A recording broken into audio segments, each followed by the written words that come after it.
Assalamualaikum and a very good evening I greet to my lecturer, Dr. Nazli. My name is Jasmine Zahra and today I will be talking about the case that I chose for my assignment, which is STEMLIFE and Bristol Myers Squibb Sendirian Berhad and another. The citation for this case is the year 2010, Journal 3, Current Law Journal 251. The court for this case is the High Court Malaya, Kuala Lumpur. The summary of the key facts in the case is, the plaintiff has claimed that the defendants as a libel based on numerous messages, including a hyperlink to an external blog created and posted by the users of the first defendant's website forum.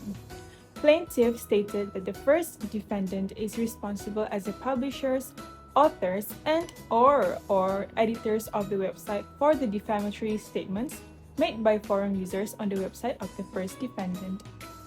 The first defendant is a reputable worldwide pharmaceutical company that sells newborn and child nutrition products as part of its core business.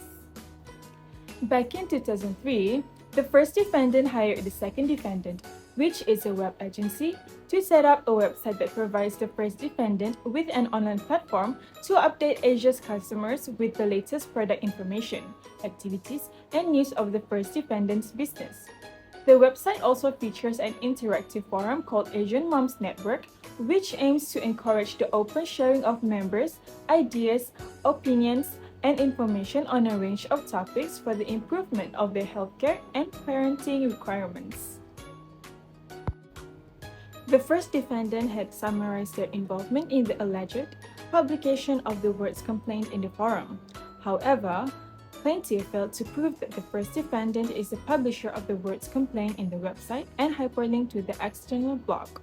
The issue presented by the case is the defendant responsible for defamatory statements on the website? The court's resolution of the issue, the holding. Statements that are published online or on websites have a different nature than those that are printed in media like newspapers or books. If the statements were to be published online, the editor or publisher will have the opportunity to edit the statement before printing it for the books or newspapers. However, in this case, when an individual posts their views or statements online, the editors or publisher would not have any control over their posts, and the editing is not subjected to them. The decision has been made by the court, which the first defendant is not responsible for any postings made by other individuals on the website. Hence, the plaintiff's lawsuit against the first defendant was pointless and is an abuse of the court's process. Therefore, under O18R19(1) RHC, this was a case that should be struck out. The first defendant has a monitoring system called community reporting and keyword alerts, whereby supervisors from the first and second defendant will be informed via email if any users report any offensive postings or usage of objectionable words of language. If the forum users were to post harsh languages on the forum, it will be easy for them to report them. However, this is not the case.